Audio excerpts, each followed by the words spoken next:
So I didn't know my blog was going to get this deep and personal this quickly, but I'm and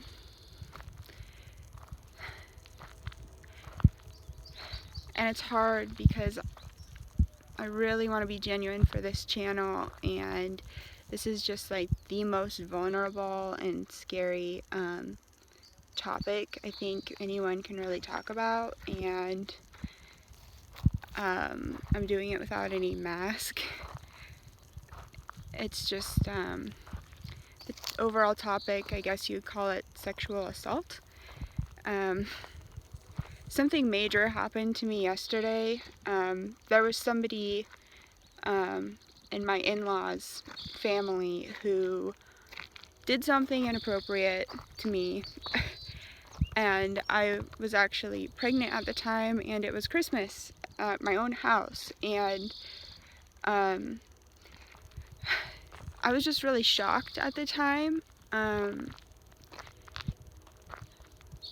don't know how detailed I should get into it. I don't want people to get triggered, but I have to remember this is also like a diary for myself. But I also don't want to reveal to anyone who it is, because I don't want to gossip. Yeah, so this is a tough one to make.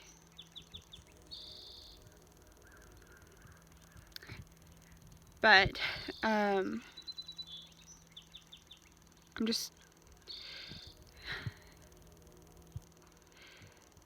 what happened is I told my husband what happened in detail, and funny enough, like, my husband walked by when it was happening, and he said jokingly, "You're not touching my wife, are you?"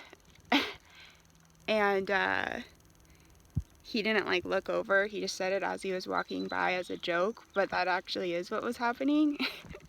And I guess maybe John, my husband, like got a feeling that something like that might be happening, because it like crossed his mind like, this is weird. So I decided to just kind of hold my peace until after Christmas was over, because I had my family there, and I had part of my husband's family was there too, and I didn't want to ruin everybody's Christmas by freaking out. And so I waited until after Christmas, and also I was reuniting this person with his daughter, who hasn't talked to him in I don't know how long, almost 20 years, 15 years or something. And I don't know why they had a falling out. It had to do with his divorce, but I wanted to rekindle that relationship with her because she's a family member, and I didn't know her at all actually, but I just thought, she shouldn't be estranged from the family. So I kept contacting her, got her to come to Christmas to kind of get reunited with her dad, and then this is what her dad did to repay me. And so I told my husband after Christmas was over. I think I maybe told him the next day, and I really toyed with the idea of not even telling him, but I thought, if I don't tell him, then my life is going to be like, this guy is going to think that he can keep doing this to me, and I'm not going to live my life like that. Apologies for looking so tired. Like, I have a newborn, and I'm not getting really good sleep right now, and I'm not worried about putting on makeup and whatnot, but I don't think I need to apologize for that. So, but anyways, isn't it nice the birds are just chirping and it's a beautiful day?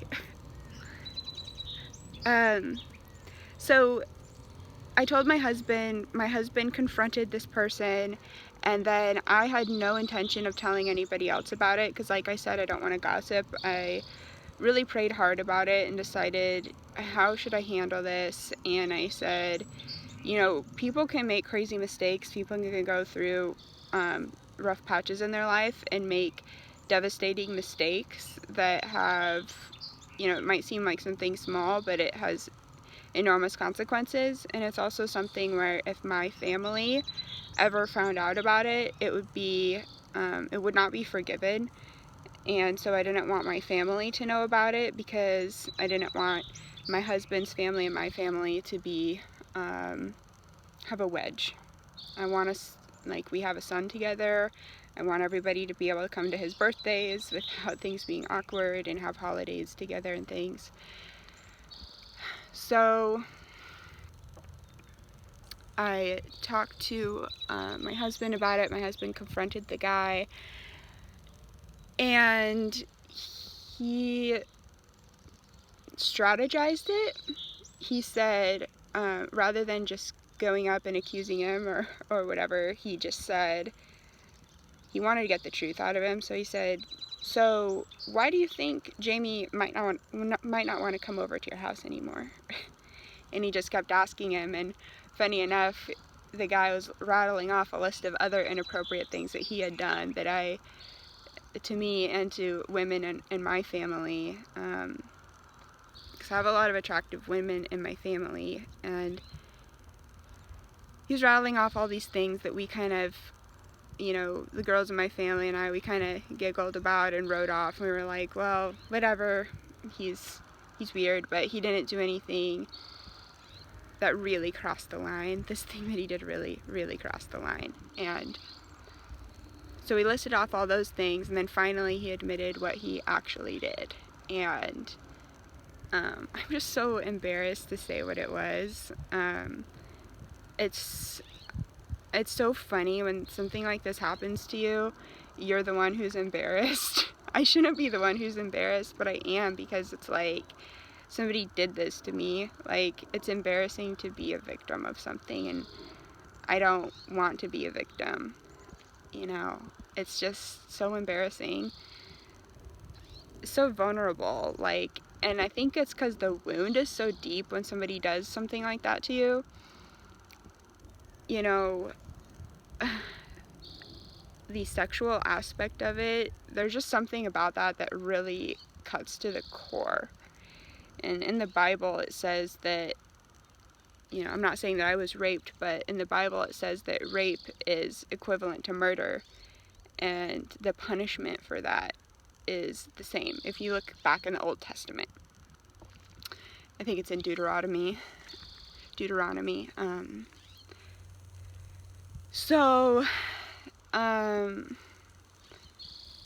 It's just so deep. It's so deeply wounding, even if it's something that's quote-unquote small. Just sexually assaulting somebody is so, it's like it's also like the biggest insult, because you're telling somebody how deeply you disrespect them. And it's just sickening. And the thing that he did, the way that he did it, I know that he thought about it first, and he like planned out how he's gonna do it, and so it was like this whole premeditated thing, which is even worse. But here's the worst part. I wasn't planning on telling anybody what happened except for my husband, because we need to talk about it with that person so that it doesn't happen again. We need to resolve the issue, at least privately. Well, he went and he told the rest of the family that I was accusing him. He said that he's Brett Kavanaugh.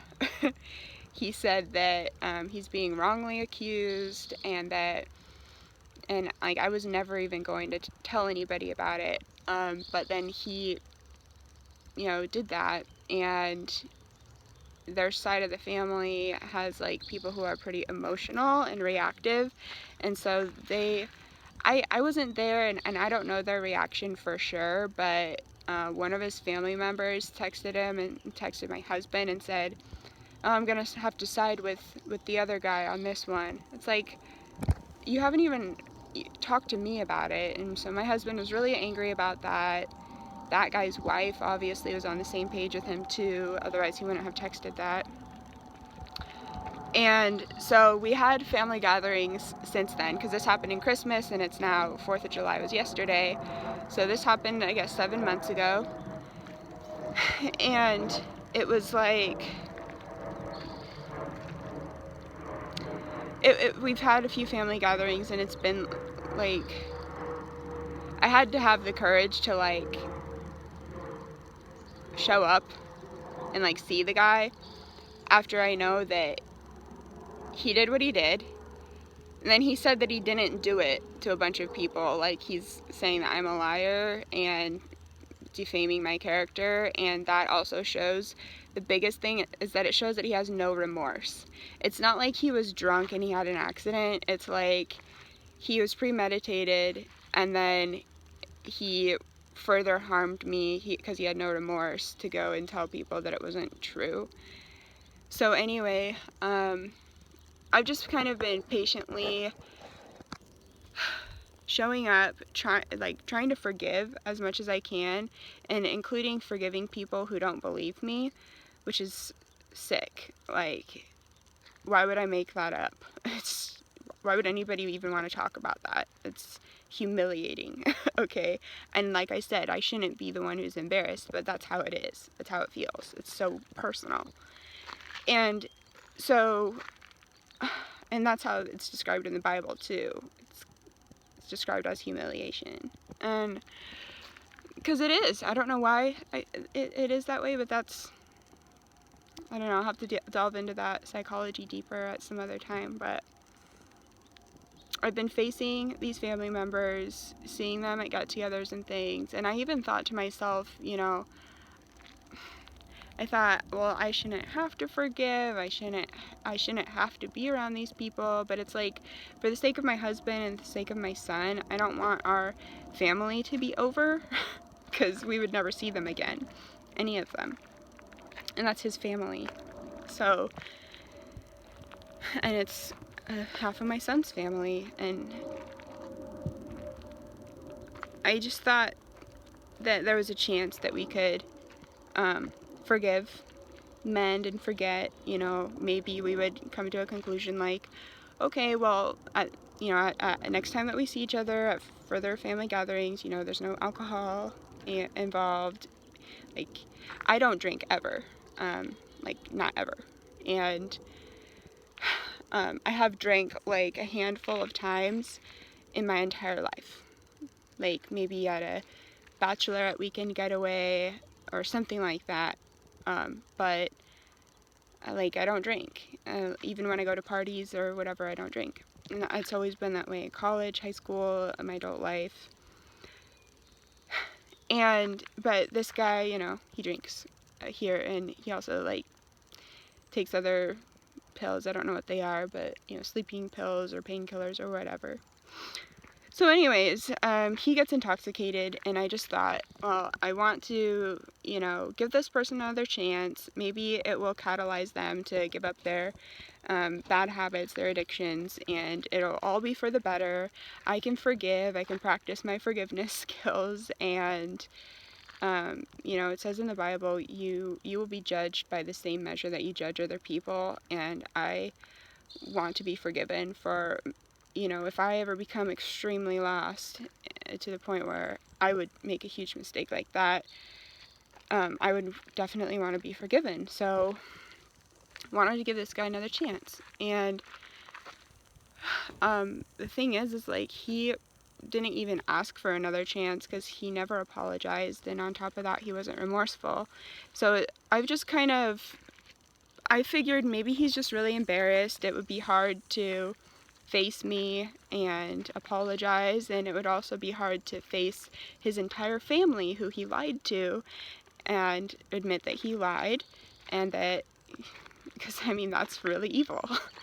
And so I was having mercy on him again. And then, you know, it also says in the Bible, like, not in these words, but it says, vengeance belongs to God. You know, vengeance is mine. It's God's. And so I was just very patient, and this 4th of July, we went and spent the 4th of July with my side of the family, and then John's side of the family went and spent 4th of July at a cabin on a lake that the family has. And while they were there, those guys, the guy and the wife who said that they don't believe me and they're gonna have to side with him, they had a bunch of their friends there at the cabin on the lake, and the guy slapped one of the girls' butts, and then, which is absolutely inappropriate and probably really embarrassed them. And so they called my husband and they were like, yeah, you know, Jamie has every right to blah blah blah, and then they finally realized that I wasn't lying, that it actually did happen, and what happened to me was way worse than getting your butt slapped. So you know, vengeance is God's. God did give me the opportunity to show my patience and my willingness to forgive and my willingness to self-sacrifice for the sake of someone else. Because that guy he's lost, you know, he needs help. And again, like, if I ever got lost like that, I hope that somebody would have mercy on me and try to help me and not just turn their back on me. And it's not my responsibility per se, and it's not really safe for me to take on that responsibility, but I'm doing whatever I can to be a good Christian. And so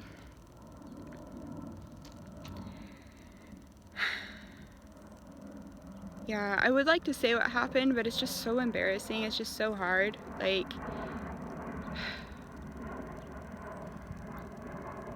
it's just so embarrassing, and I'm gonna be putting this online, making it public.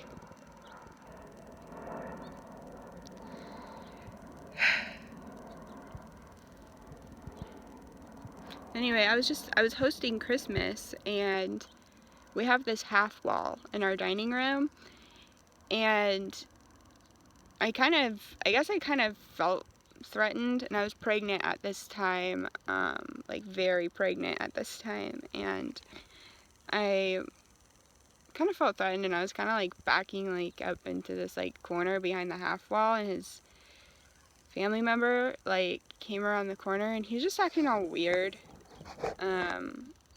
Like I said, I don't drink, so I have a hard time like remembering that sometimes people can be drunk or like not sober, and I don't really know what it's like to be drunk or not sober. All that I see is that, oh, this person's acting weird, but it doesn't dawn on me like, oh, it's because they're intoxicated. And so I was just kind of like staying away from him because I thought he was being weird. And I went behind this half wall that we have in the dining room, and my husband, you know, we were all just like getting ready for everybody else to show up and stuff, and my husband like came through the living room towards the dining room, and so there's this half wall there, and he could see that there's something weird because I don't have a very good poker face, so my face is probably like I was really, I don't know what my face was like, but something other than comfortable. And his family member, like, it's so hard to tell, but I think I need to say what happened. And this is another thing that people do when this kind of stuff happens to them. We minimize it and think, oh, well, other worse things have happened to other people, so, you know, so I shouldn't be this affected. But the thing is that it does affect you that much. It does. That's how it is, and it's natural and normal to be deeply affected by something that would seem small to someone if they have never had something like this happen to them. And I think it's different for women as well, because the vast majority of women are at a physical disadvantage to men, and life is very different when you are not capable of physically defending yourself. It's much more threatening. There's this, it's a different experience of life. I think men obviously have a different experience of life because they're not the fairer gender. Or fairer isn't the exact word, but they're not the weaker vessel. And not that women are weak, but like, we can all admit that the average man is going to bench more than the average woman, and the average man is taller than the average woman, and I think most men could probably snap me like a twig. So anyway, it's just, it is that threatening, it is that impactful, and I shouldn't feel like I have to apologize that I feel so strongly wounded, even though I wasn't like brutally raped or something. It's still like, it's so, it penetrates to your core, like your soul. Like, you feel like your soul has been assaulted when there's a sexual aspect to it. And especially because I was pregnant, and I was trying to do something nice for the guy, getting his daughter back in the family, and I was hosting Christmas. Like, Christmas. You kidding me? It's crazy.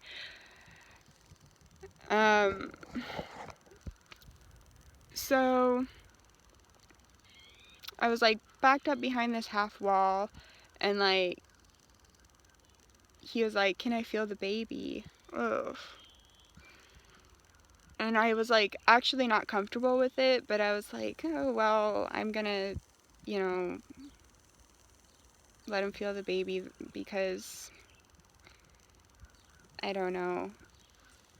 I didn't have a real reason for being uncomfortable, and so I thought, oh, maybe I'm just being weird. Maybe I'll just let him feel the baby. And then he covered his eyes with one hand. He like looked away like this and then with the other hand, he went like this on my pregnant belly, and then he went like this down to my crotch. Like, and I was stunned for a minute, and then I like stepped back, and that's when my husband was like, "You're not touching my wife, are you?" in a joking way. And it's like, yeah, that is actually what just happened. And the fact that he like covered his eyes like this and looked away was just also very creepy, because it's like he planned in his head like that he was going to be able to say, "Well, I didn't see it happen. Oh, I didn't know I was doing that." Like, and for him to actually think that that would work on people, like that people would actually believe that as a valid excuse, that's also really, really creepy. The whole thing was just really creepy because he was jolly. He was jolly about it when he was doing it. It wasn't like he was secret and timid. It wasn't like he was angry and forceful. It was like he was jolly. That's like so demonic. It was really disturbing. It was just, the whole vibe of it was really disturbing. Great. So I said it. It's out there. That's what happened. And you know, yesterday I got vindicated. He did it again in front of the people who denied me, who denied that it happened, which is also very hurtful and evil for them to do. And yeah, he did something like that. It's not as bad, you know, slapping somebody's butt as, you know, people do it in sports and stuff, and I'm not trying to undermine it. It's very wrong, and that woman probably felt similar to what I feel. Like, it strikes to your center. It's like it's an attack on your soul when there's a sexual aspect to it. It's just, you know, so insulting, and like, you know, it can be really devastating for something like that to happen. And then you know, what he did was like my crotch, and he was like going like this, and it just like the way that he went about it was like it was pre-planned. Like he thought about it, and he was like jolly about it. Anyway, I'm just repeating what I've already said now, but the point is, yay, yesterday I was kind of, I don't know, vindicated, if that's the right word. Those people kind of got an in-your-face moment, like, oh, you side with that guy? Well, now you're the victim. Okay, now it's happened to you. How do you like it? And now, can you imagine if something like that happened to you, and then your whole family said that you don't believe that it happened? Oh, and here's the real kicker. After it happened, he did that. The guy who told us that he didn't believe me and that he sided with the other guy, he saw that happen. He saw him slap that girl's butt, and then he confronted the guy, the guy was being confronted. I'm hearing this secondhand because it happened yesterday and I wasn't there, obviously. So I'm hearing this secondhand that at one point the guy got confronted and he denied that he did it. But he was seen doing it by the guy who didn't believe me, that something like that happened to me. So it's just and then I guess that he like peeled out and left and all that. And by the way, this guy is like in his 60s, not a young guy. It's like you should be over that stuff by now, and maybe that's a harsh judgment. Maybe I shouldn't judge someone based on their age. But, I mean, I'm just glad that I got, the truth came out. You know, the truth eventually comes out. I really, really believe that the truth eventually comes out, and I just had to be patient, and in God's due time, the truth did come out, and I appreciate that. And now I just need to work on not reveling, not being glad that something bad happened, right? But I need to be thankful that